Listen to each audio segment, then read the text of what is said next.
Es tev priecājos redzēt šajā kanālā, un šodien es sākšu ar to, ka es nolasīšu vienu no vēstījumiem, kas ir sastopami manās kārtīs izaugt 30 dienās, iedvesmojošs kārts pārmaiņām. Katru dienu uzdod sev jautājumu, vai šodienas uzvedība ved mani tuvāk savai sapņu dzīvei? Veids aizvadītās nedēļas darbību un pienākumu revīziju. Cik daudz no tiem bija produktīvi un cik lieki nevajadzīgi. Sastādi nākošās nedēļas plānu un apdomā, ko tu vari darīt citādi, lai sasniegtu citu rezultātu. Ļoti vērtīgs jautājums, ja tu šobrīd nedzīvo to dzīvi, kuru tu patiešām gribētu, un tu meklē veidu, kā aiziet, kā izveidot dzīvi, kurā tu jūties labi.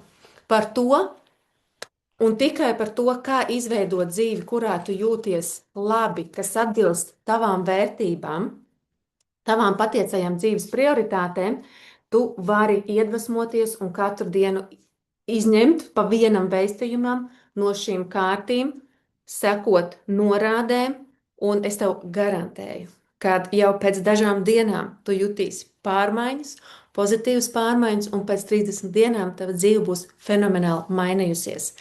Bet atpakaļ pie šī vēstījuma. Ar ko viņš ir tik spēcīgs? Spēcīgs viņš ir ar to, ka tu patiešām to izdarīsi.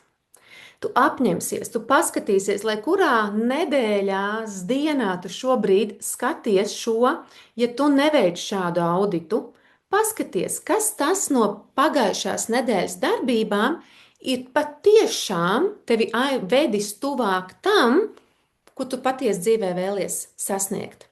Jo patiesība ir tāda, ka tava rītdiena veidos tikai no tā, ko tu dari šajā dienā. Nevis pirmdienā, nevis tad, kad man būs laika, nevis tad, kad man būs vairāk naudas, nevis tad, kad mani atbalstīs. Tas, ko tu dari šajā brīdī, šajos apstākļos, ar to resursu, kas tev šobrīd ir. Un ko es esmu pamanījusi? Es esmu pamanījusi, ka mēs tik ļoti bieži dzīvojam tajā izdzīvošanas stāstā, ka mums pat nav vietas, lai dzīvotu. Un mums tik naturāli, mums tik dabiski ir būt aizņemtiem un stāstīt sev šo stāstu, kāpēc es kaut ko nevaru, ja, kāpēc man nav tas iespējams, ka mēs pat šādā veidā nevaram atvērt durvis, lai ielaistu savā dzīvē tās lietas, tās pieredzes tās pieredzes, kas saskan ar mūsu patiesajām dzīves vērtībām un prioritātēm. Es ļoti priecāšos, ja tu padalīsies komentārā un ierakstīsi, kas ir tas, ko tu izdarīji citādi, ko tu pamainīji, ko tu saprati, kad es atkal varbūt šeit daru pa vecam. Jo vienīgais iemesls, kāpēc mums nemainās dzīve, ir tāpēc, ka mēs turpinam uzturēt to dzīvi, kura mums nepatīk.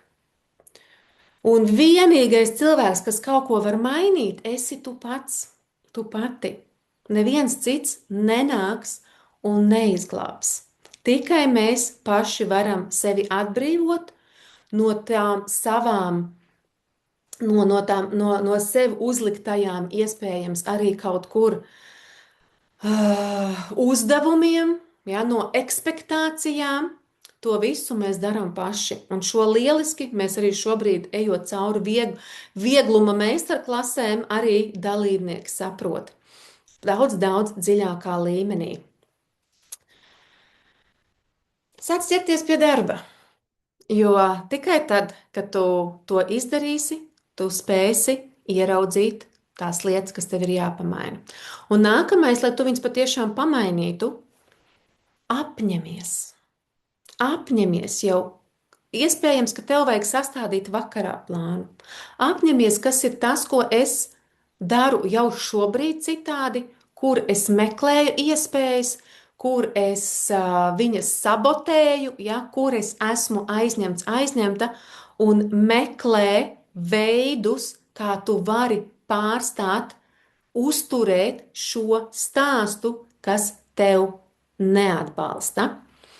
Tāpēc, ja tev vēl nav manas kartes, aprakstā būs arī links, kur tu viņus var iegādāties. Viņus var iegādāties arī Latvijas lielākajās grāmatnīcās, jo šeit tieši caur praktiskiem uzdevumiem tu arī atpazīsi savus talantus un saskatīsi iespējams tos pārvērst arī ar iespēju pat biznesa līmenī.